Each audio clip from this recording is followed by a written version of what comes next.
Hi, this is Nessa with Outdoor Education Adventures, bringing you another edition of Nature in Your Backyard. Today, we're going on a worm hunt because it's a little bit wet out here and that is the best time to find worms. Worms are great things to go out and hunt for with kids because they're wiggly, they're squiggly, they're a little bit slimy, and kids love them. Plus, it gives you a chance to kind of just move dirt around and see what's under there besides the worms. Worms are wonderful, soft-bodied invertebrates that do a lot for us in nature. They break down dead material and turn it into nice, rich soil, and they're just fun to play with. So let's go on a worm hunt. So when you're going out hunting for an animal, the first thing you want to look for is its poop. In the nature world, we don't call it poop, we call it scat. So what we're looking for is worm scat. It's also known as worm castings, but it's basically the same thing. So we're gonna sneak up on our worms because, you know, when you're dealing with kids, that's the most fun thing to do. So we're sneaking up on the scat, and look, we found some! Here's the thing with worm scat. It pretty much looks just like dirt because that's more or less what it is.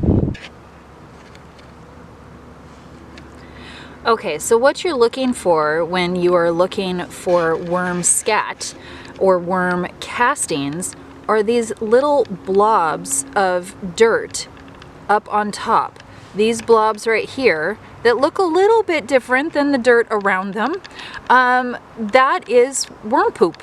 It basically, what the worms have done is they've taken the leaves from the ground and they pull them into the ground and eat them as they go. If we came out here in the middle of the night, we might hear and see the leaves moving around, and it looks a little creepy. If there's a lot of worms and a lot of leaves, it looks like something really mysterious is going on.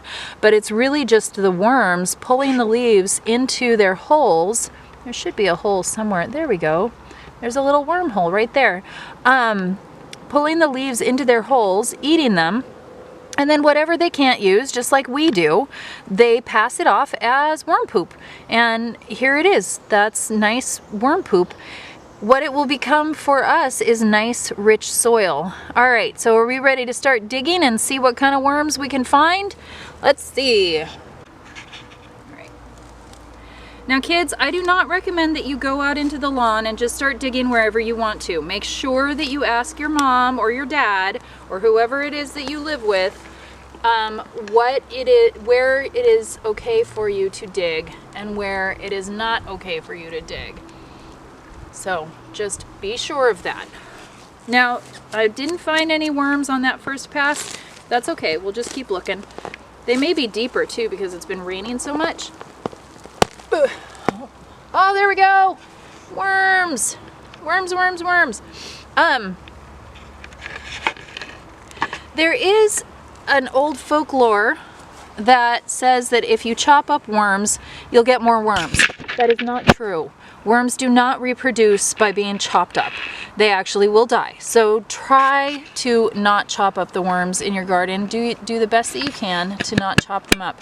Now this worm, as you can see, has been eating quite a bit. It is full of bits of leaves and things like that.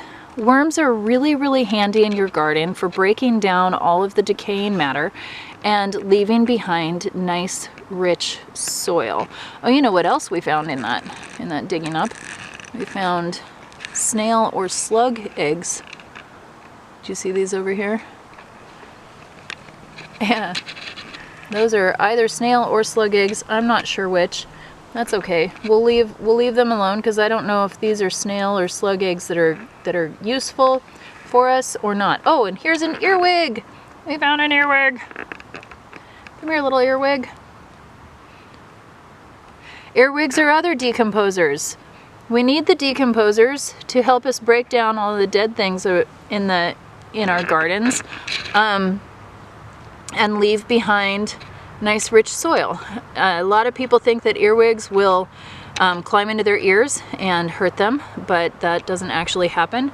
They're also really concerned that these pointy bits on the back will hurt them, but they don't. Those are actually just they're called ovipositors. They deposit eggs, so they're egg putters. They can't sting, they can't pinch, they can't do anything. You can pick them up, play with them, put them down. They're totally safe and fine.